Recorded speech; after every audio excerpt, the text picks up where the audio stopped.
Hi, j'espère que vous allez bien. On se retrouve aujourd'hui dans une nouvelle vidéo parce que j'avais envie de vous parler de mon top des séries qui sont sorties en 2022 et qui valent vraiment le coup, que personnellement je vous conseille à 10 000%. Si cette vidéo vous intéresse, je vous laisse avec la suite.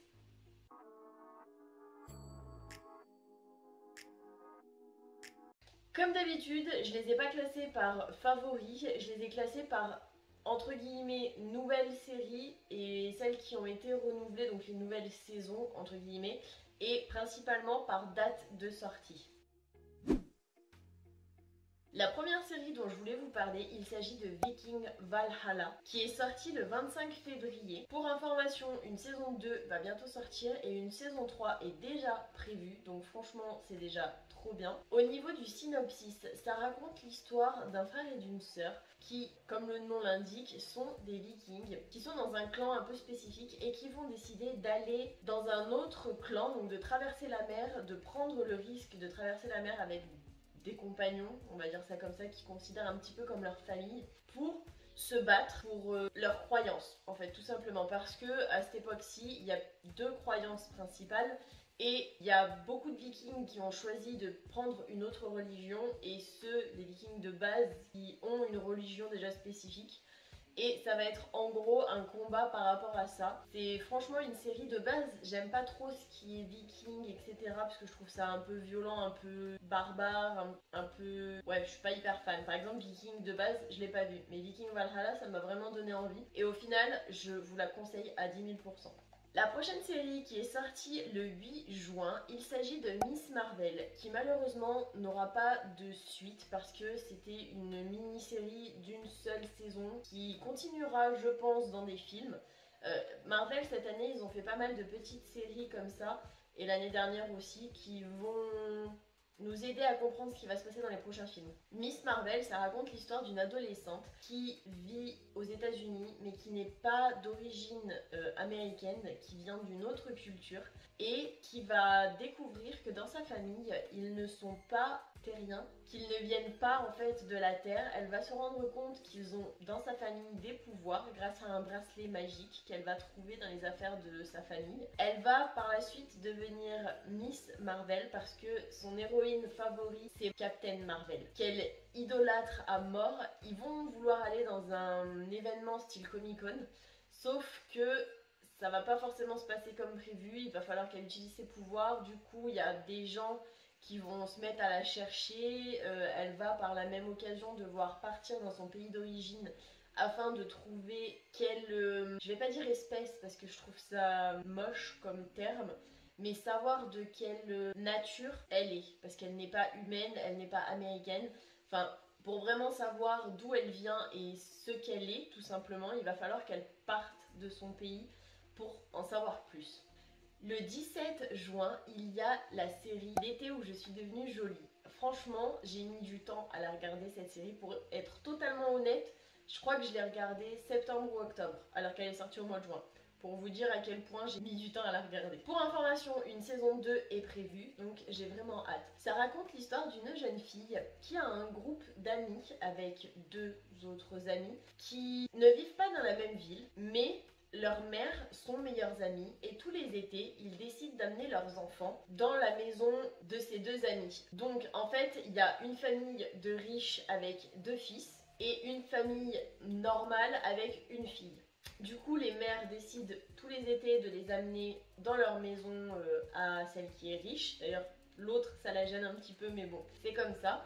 Et la série va parler du moment où elle est devenue adolescente et qu'elle ne ressemblait plus du tout à ce qu'elle était quand elle était enfant. Depuis son plus jeune âge, elle est amoureuse d'un des deux garçons et l'autre c'est juste son meilleur ami. Elle va connaître son premier amour entre guillemets parce que en réalité son premier amour c'est un des deux garçons, mais elle va quand même sortir avec un autre jeune homme et ça va rendre un des deux, ou ça va même rendre les deux garçons jaloux, et ils vont décider d'être plus que des amis. Mais je vous laisse regarder pour savoir si elle finit avec un des deux, ou avec les deux, ou avec aucun.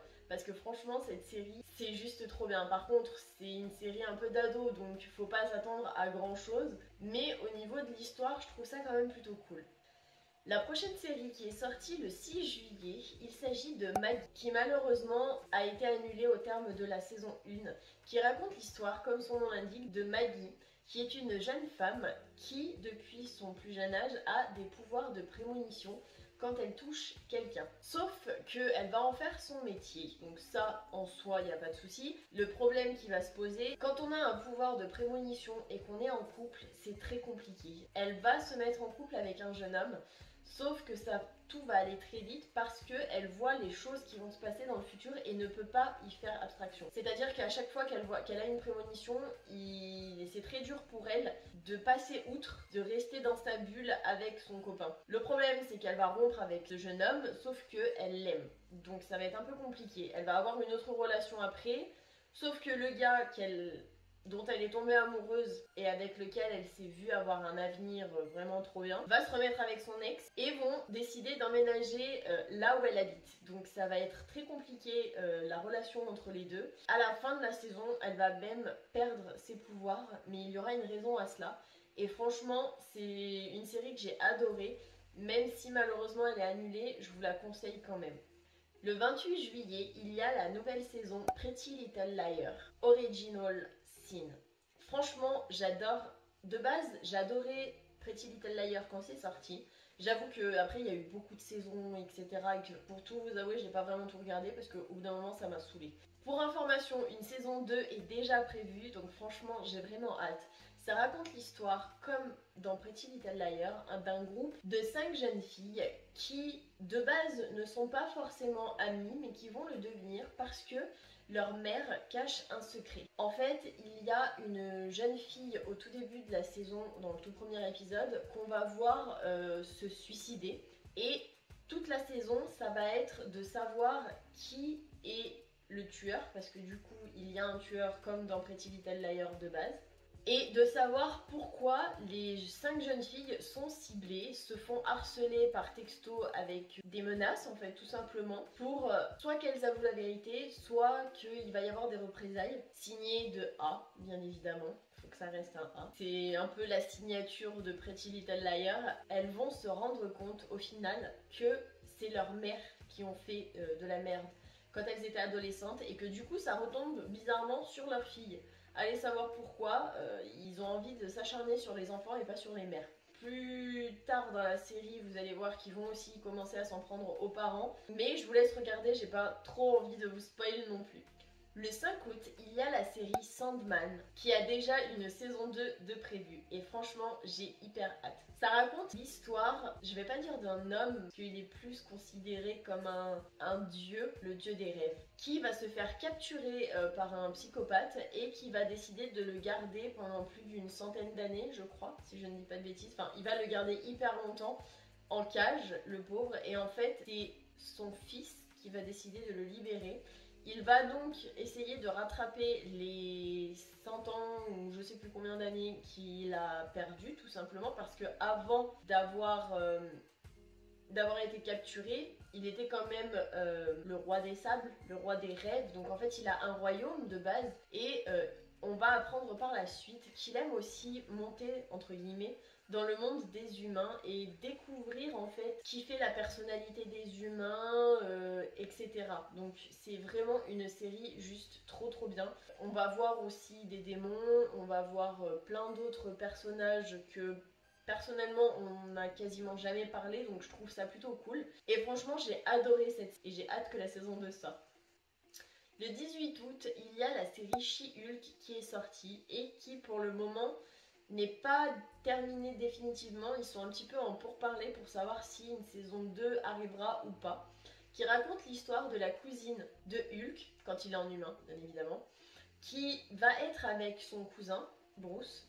Et le problème c'est qu'ils vont avoir un accident entre guillemets à cause de lui, parce que si je dis pas de bêtises ils vont se faire attaquer par une espèce de vaisseau bizarre. Le problème dans cet accident, tout le monde va en ressortir vivant, c'est que son sang à Bruce va être mélangé avec celui de sa cousine, ce qui fait qu'elle va devenir une Hulk. Sauf que de base, c'est une avocate tout ce qu'il y a de plus banal, mis à part qu'elle est quand même assez forte dans son taf. Elle va devoir jongler entre sa carrière de Hulk et son taf, ce qui ne va pas être de tout repos parce que quand les gens vont apprendre qu'elle peut se transformer en Hulk, ils ne vont pas être en mode waouh c'est trop bien, etc. Ils vont plutôt être en mode t'es devenu Hulk, et ben tu dégages, on veut plus de toi, et elle va devoir trouver un autre taf. Par malheur pour elle, entre guillemets, elle va être prise justement parce qu'elle est un Hulk. Donc j'avoue que c'est un peu compliqué. Pareil pour trouver l'amour, entre guillemets, quand on sait que c'est Hulk et qu'elle a aussi une forme humaine, y en a qui vont préférer être avec Hulk et pas avec la vraie elle. Enfin, franchement, c'est l'histoire, ça raconte vraiment l'histoire de comment tu le vis quand tu deviens une autre version de toi-même. Parce que Hulk, en soi, on le voit dans les Marvel faire plein de trucs avec les Avengers, etc. Mais on voit pas réellement sa vie, comment il vit sa vie, où est-ce qu'il vit sa vie, comment il a appris à gérer la bête qui est en lui, comment il a appris à gérer le stress, etc.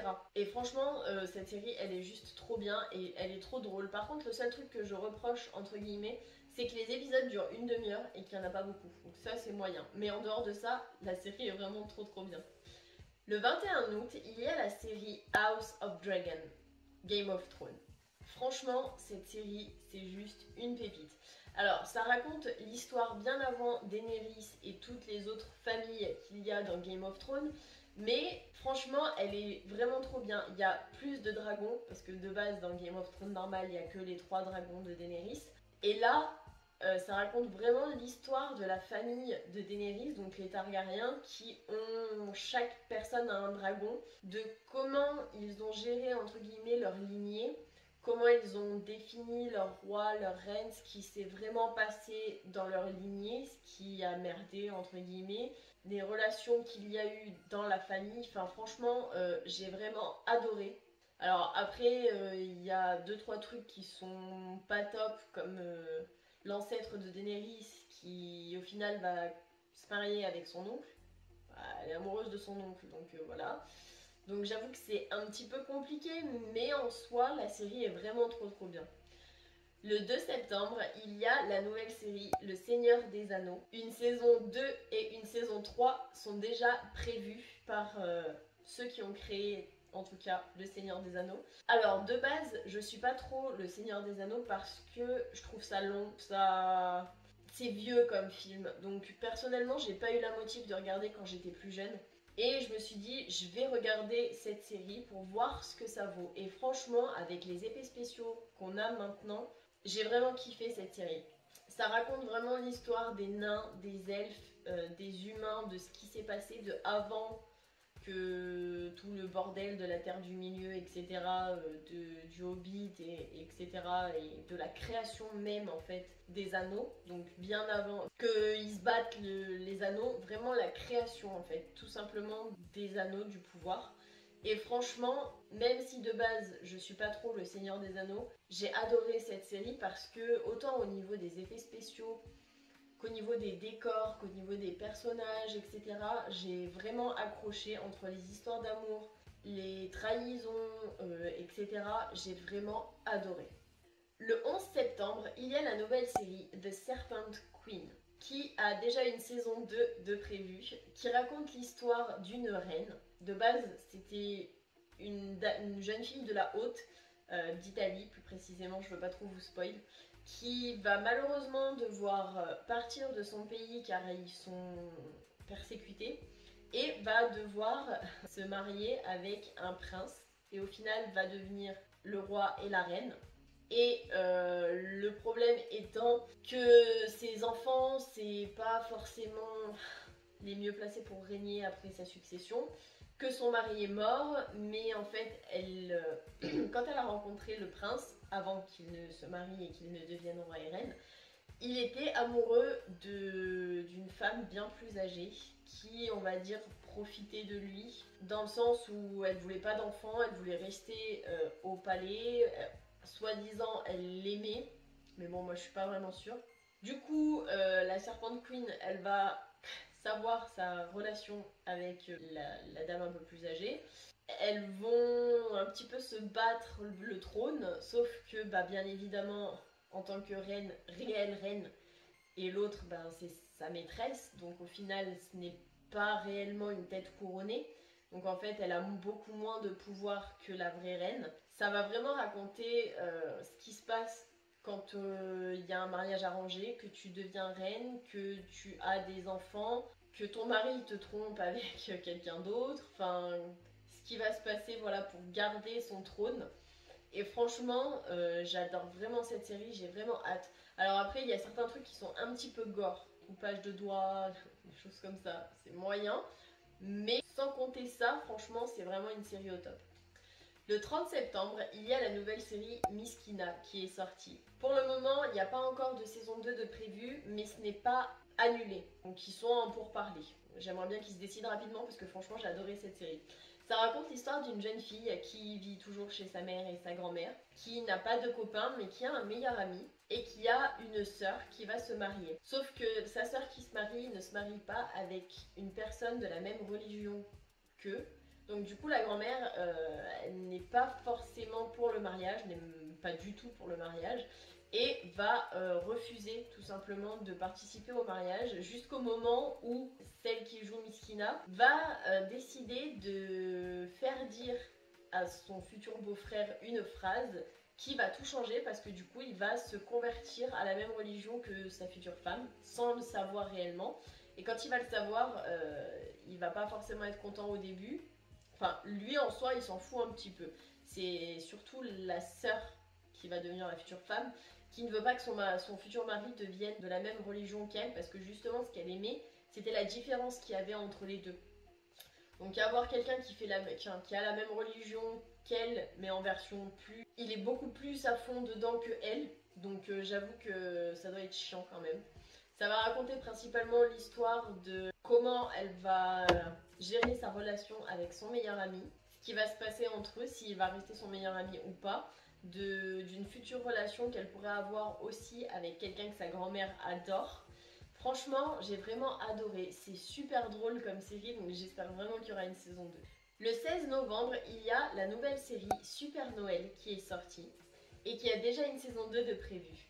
Super Noël, ça raconte l'histoire du Père Noël, de sa femme et de ses deux enfants, un garçon et une fille, qui va se décider à vouloir prendre sa retraite, mais va se rendre compte que finalement, il a pris sa retraite peut-être un petit peu trop tôt, parce que la personne qui va nommer en tant que nouveau Père Noël n'a pas l'esprit en fait de Noël. Donc en fait le mec, à la place que ce soit une seule journée, c'est-à-dire le 24 au soir, que le Père Noël passe, dépose les cadeaux, etc. Le mec, il veut faire en sorte que sa société, parce que de base, il a une société qui est censée livrer des choses. Donc il part du principe que pour lui, Noël, c'est tout simplement un jour où en fait, le Père Noël livre plein d'endroits dans le monde en même temps, donc avec des portails magiques, etc. Donc le gars, il veut juste se servir de ça pour livrer des colis à tout le monde, tout le temps, n'importe quand dans l'année. Donc en fait, l'esprit de Noël va être complètement perdu à cause de lui. Sauf que quand il va emménager au pôle Nord, il va emménager avec sa fille. Et c'est grâce à sa fille que l'esprit de Noël va continuer à résister, entre guillemets. Sauf que l'ancien Père Noël, quand il va se rendre compte qu'en fait, il n'était pas censé partir et que sa famille, même si ils n'avaient pas l'air super heureux d'être au pôle Nord, ils ont certains, les enfants ont des facultés magiques. Il va aussi se rendre compte que la Mère Noël, c'est la première Mère Noël qui existe, qu'avant les Pères Noël étaient seuls, et que tout simplement, il faut qu'il arrive à trouver un juste milieu entre sa famille et Noël. Par exemple, un truc tout bête, il a jamais passé Noël avec sa famille parce qu'il faut qu'il livre les cadeaux le 24 au soir à tous les enfants du monde. Donc j'avoue que ça doit être un petit peu compliqué. Mais franchement, j'ai adoré cette série. Le 23 novembre, il y a bien évidemment la série Mercredi qui est sortie, que franchement j'adore. Actuellement, il n'y a pas encore d'officialisation de saison 2 ou saison 3, mais ils n'ont pas dit que ça allait être terminé. En même temps, j'ai envie de vous dire, vu le dernier épisode, vaut mieux pas que ce soit terminé parce que je kiffe cette série. Alors, Mercredi, bien évidemment, ça raconte l'histoire de Mercredi Adams, la fille aînée des Adams, qui va traumatiser des humains.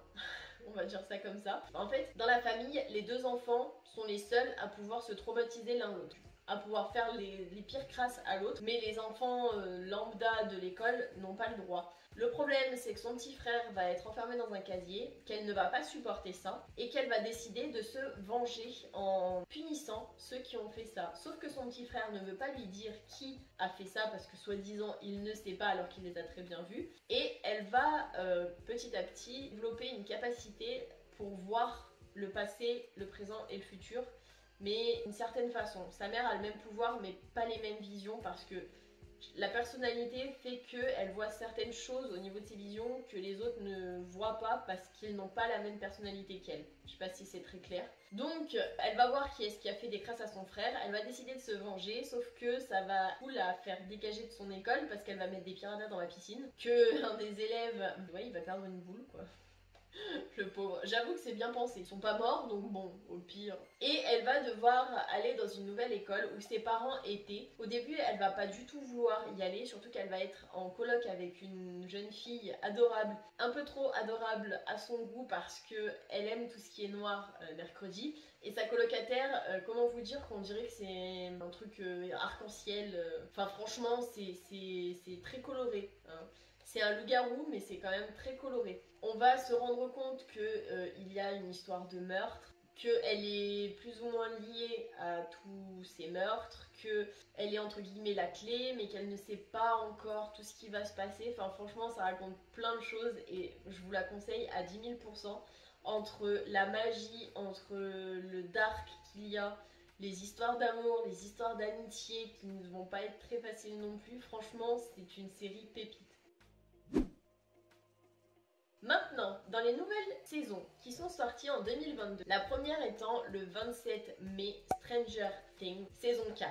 Bien évidemment, une saison 5 est prévue et si je ne dis pas de bêtises, je crois que ce sera la dernière. Qui raconte l'histoire de 11, qui est une jeune fille qui se trouve avoir des capacités psychiques, qui va réussir à s'échapper de l'endroit où elle est entre guillemets prisonnière, va tomber sur un groupe d'amis et va décider de les aider parce qu'un des amis a disparu. Sauf qu'il va revenir, mais il était en fait enfermé dans un monde inversé. On va se rendre compte au fur et à mesure que le monde inversé où vivent les créatures maléfiques qui veulent tuer tout le monde est en rapport avec 11. On va voir au fur et à mesure des saisons les enfants grandir et devenir des adolescents. Et au début, j'étais pas hyper fan parce que c'est une série qui se passe bien avant ma naissance, donc en 1990, mais en soi, la série est quand même vraiment très bien. Même si ça raconte une histoire dans un passé assez lointain, hein, plus de 30 ans, mais en soi, la série est vraiment très très bien. Donc ça va vraiment raconter comment elle va grandir, comment le groupe d'amis va grandir, comment vont gérer leurs relations entre eux, ou pas, ça dépend desquels. Ça va être vraiment très complexe. Le 6 juin, il y a la saison 3 de The Boys qui est sortie et qui a une saison 4 de prévue d'ici peu. Qui raconte l'histoire d'une jeune fille, Stella, qui va être acceptée dans une équipe de super-héros, on va dire ça comme ça. Un petit peu spéciaux parce que pour certains, ils ne pensent qu'avec ce qu'ils ont entre les jambes, donc comment vous dire que c'est déjà pas top. Le super-héros principal, c'est franchement un gros con, je suis désolée de vous le dire, mais franchement je le supporte pas. Ça raconte l'histoire de comment un jeune homme lambda va tomber amoureux d'une super-héroïne, de ce qui va se passer quand un homme marié va apprendre que sa femme a été violée par un super-héros et que malheureusement elle est tombée enceinte et qu'il pense qu'elle est morte. Enfin franchement ça raconte plein de choses. Alors après cette série n'est pas faite pour tout le monde parce qu'il y a quand même comment dire des choses un peu gore, un peu trop penchées sur le cul, donc je vous le conseille. Si vous êtes trop jeune, je vous la conseille pas. Mais pour les personnes qui sont adultes, plus ou moins, je vous la conseille vraiment, elle est super bien. Le 26 juin, il y a la saison 3 de Umbrella Academy qui raconte l'histoire d'un homme qui a kidnappé des enfants parce qu'ils sont nés le même jour, à la même heure, par des femmes qui sont tombées enceintes en 2 secondes et qui ont accouché directement. Donc en fait, les nanas, elles ne devaient pas tomber, enfin, elles n'étaient pas enceintes de base, mais elles sont tombées enceintes, ont accouché exactement au même moment. Donc en fait, c'est comme si là, moi maintenant, ben, je tombais enceinte et j'accouchais directement devant vous. Ben en fait, c'est pareil, sauf que ça s'est passé pour plein de femmes dans le monde entier et qu'il a décidé de prendre les enfants dans son académie parce qu'ils pensent qu'ils ont des pouvoirs, chose qui est complètement vraie.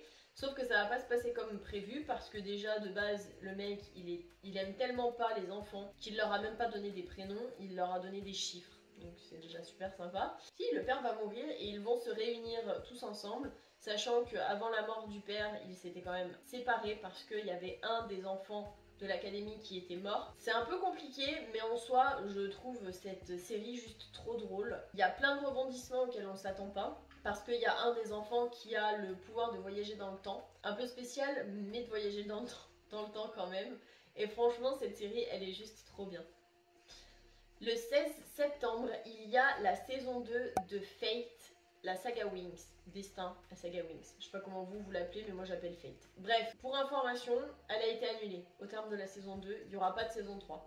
D'après ce que j'ai vu en tout cas. J'espère ne pas me tromper. Ça raconte l'histoire de fées, principalement de Bloom, qui est une jeune fille qui a un pouvoir du feu et qui va malheureusement s'en servir sur sa famille, qui va donc en principe décider d'aller à l'école Alphéa, enfin qui va être envoyée à Alphéa, où elle va faire la rencontre d'autres fées qui sont spécialisées dans un domaine. On va découvrir aussi sa relation avec ce qu'on appelle un spécialiste. Donc en gros c'est une école de garçons qui sont spécialisés dans les combats, la protection, etc.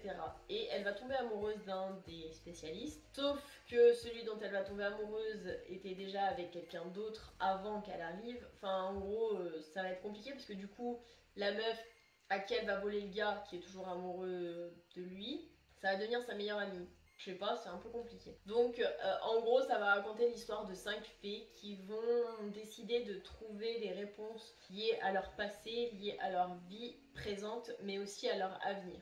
Et franchement j'ai adoré cette série. De base j'ai regardé Wings Club parce que j'adorais ça quand j'étais gosse. Mais la série Wings, je suis pas forcément fan. La première saison déjà il n'y avait pas Flora. Ça m'a perturbée, il y avait sa cousine alors que de base il n'y a même pas de... Ils ont remasterisé la chose. La série en soi est bien mais ça suit pas vraiment la trame de l'histoire originale et moi ça me perturbe un petit peu. Le 4 novembre, il y a la saison 4, partie 1 de Manifest. Franchement, j'adore cette série. Ça raconte l'histoire d'un vol d'avion qui, malheureusement, s'est perdu dans le ciel. Sauf qu'en fait, ils ne se sont pas réellement perdus. On ne sait pas exactement ce qui leur est arrivé. Qui vont atterrir plusieurs années après, en n'ayant pas vieilli. Pour eux, le voyage a duré genre quelques heures. Alors qu'en réalité, quand ils vont atterrir sur le sol, c'est des dizaines d'années plus tard. Ils vont au fur et à mesure se rendre compte qu'ils sont liés psychiquement par l'avion les uns avec les autres, qu'ils vont devoir faire des choses qu'ils entendent ou qu'ils voient, ça dépend des fois, et qu'il faut qu'ils répondent à ce qu'ils appellent leur appel, parce que s'ils ne le font pas, ça part un petit peu en cacahuète. Ils vont aussi se rendre compte au fur et à mesure qu'il y a d'autres personnes à qui ça arrive, que les personnes, si elles font le mauvais choix, entre guillemets, s'ils décident de ne pas écouter leur appel et de faire comme ils en ont envie, et ben du coup ça va leur coûter la vie. Ils vont vivre, par exemple, une personne qui est restée dans une rivière dans l'eau pendant 3 jours va revivre pendant 3 jours, mais si la personne fait mal les choses, n'écoute pas son appel intérieur, bah il va mourir au bout de 3 jours. Alors que si il avait fait ce pourquoi les appels l'appelaient, et ben il aurait survécu. Sauf que le problème, c'est que ce qu'ils vont comprendre au fur et à mesure des saisons, c'est qu'en fait ils sont tous liés. Ce qui veut dire que si il y en a qui n'écoutent pas leur appel, ils vont faire couler tout le monde. Donc en fait, c'est comme s'ils étaient sur un canoë de sauvetage. Et là, le canoë, comment vous dire qu'il est en train de couler parce que sur tous les passagers qu'il y avait sur le vol, il y en a qui font n'importe quoi et du coup, il y en a déjà qui sont morts et qui font faire... Enfin, franchement, il y en a, ils font tout et n'importe quoi. Il y en a, c'est des gros psychopathes. Enfin, franchement, cette série, c'est juste trop bien. J'ai hâte de savoir ce qui leur est réellement arrivé dans cet avion parce que franchement, il se passe des trucs vraiment chelous dans cette série, mais j'adore. L'avant-dernière série qui est sortie le 10 novembre, c'est la saison 2 de Warrior Nun. Et malheureusement, ça sera la dernière saison parce qu'ils ont décidé d'arrêter à la saison 2. Qui raconte l'histoire d'une jeune fille qui est handicapée, qui vit dans un orphelinat et qui malheureusement va mourir. Sauf que quand elle va mourir, par chance ou malchance, tout dépend comment on voit la chose, elle va se retrouver à la morgue avec un anneau lumineux dans le dos. Elle va se rendre compte que l'endroit où elle était, l'orphelinat, les nonnes sont censées prendre soin d'elle, ne sont pas que des nonnes pour certaines, et qu'il y a un ordre spécifique dans l'église qui chasse en fait les créatures maléfiques. Elle va se rendre compte que l'anneau qu'elle porte dans le dos est lié à ces créatures maléfiques et va décider d'aider en fait l'ordre des guerrières nonnes qui vont vouloir chasser le mal, sauf qu'au final ça va pas se passer comme prévu. Elles vont soi-disant relâcher un ange qui va foutre le bordel dans la vie de tout le monde et qui va essayer de tuer plein de gens et de les assouvir sous son pouvoir. Enfin franchement, cette série c'était juste trop bien. Je suis dégoûtée qu'ils aient arrêté parce que franchement, que ce soit au niveau des combats, au niveau de l'histoire, au niveau de tout, elle était juste trop bien cette série. Et la dernière série dont je souhaitais vous parler qui est sortie le 5 décembre, il s'agit de la saison 3 de Is Dark Materials, qui malheureusement est terminée, il n'y aura pas de saison 4 malheureusement, qui raconte l'histoire de Lyra, une jeune fille qui ne connaît pas ses parents, qui connaît juste son oncle, qui a été pas forcément élevé par son oncle, parce que bon, il est un petit peu spécial, qui est dans un orphelinat elle aussi, sauf que la particularité dans son monde, c'est que chaque personne a un être qui est lié à elle, un animal, un petit peu comme un familier en gros. Sauf qu'en fait, c'est pas juste un familier, c'est une extension de son être en fait, tout simplement. Sachant que si ils sont trop loin l'un de l'autre, les deux peuvent souffrir. Et que si l'humain meurt, le familier meurt. Mais c'est un peu compliqué. S'ils se séparent en coupant le lien qui les unit tous les deux, l'humain peut vivre mais devient complètement fou. Ça va expliquer comment, en fait, tout simplement, ils ont des animaux qui leur sont reliés. Le pourquoi du comment, l'explication, en fait, tout simplement. Et de ses parents, parce qu'elle est spéciale. De ses parents qui vont tout faire pour... Enfin, de sa mère, en tout cas, qui va tout faire soi-disant pour l'aider. Et de son père qui en a absolument rien à foutre et qui va se rendre compte qu'elle est spéciale qu'à la fin de la saison 3. Donc comment vous dire que c'est un gros con qui va sacrifier le meilleur ami de sa fille, sachant qu'il sait très bien qu'elle peut pas vivre sans lui, enfin que c'est son meilleur ami. Il va quand même le sacrifier devant les yeux de sa fille. Enfin franchement, c'est un gros con et il pense qu'à une chose, c'est ce pourquoi il vit, entre guillemets. Il en a rien à cirer de sa fille. Pour lui, c'est pas réellement sa fille. Tant qu'elle est vivante, c'est le principal. Même si elle était morte, il en aurait un peu rien à cirer. En soi, cette série, elle était vraiment trop bien. Je suis dégoûtée aussi qu'il l'ait arrêtée. Et voilà, j'espère que cette vidéo vous aura plu, que vous aurez passé un bon moment en ma compagnie. Si c'est le cas, n'hésitez pas à liker, ça me fera super plaisir, à vous abonner avec ma petite aile qui s'affichera juste après. Que ça aura pu vous aider à regarder des séries que vous ne connaissiez peut-être pas. Après, je sais que les séries dont je vous ai parlé, elles sont quand même assez connues. Personnellement, c'est les meilleures séries que j'ai regardées. Et en bonus, je vous ai pas parlé d'Emily in Paris. La saison 3 qui est sortie est juste trop bien. Franchement, allez la voir parce que c'est pépite. Moi, j'adore en tout cas. Et si vous avez envie, regardez une des précédentes vidéos afin de me soutenir. Je vous fais plein d'énormes bisous et je vous dis à la prochaine pour une prochaine vidéo.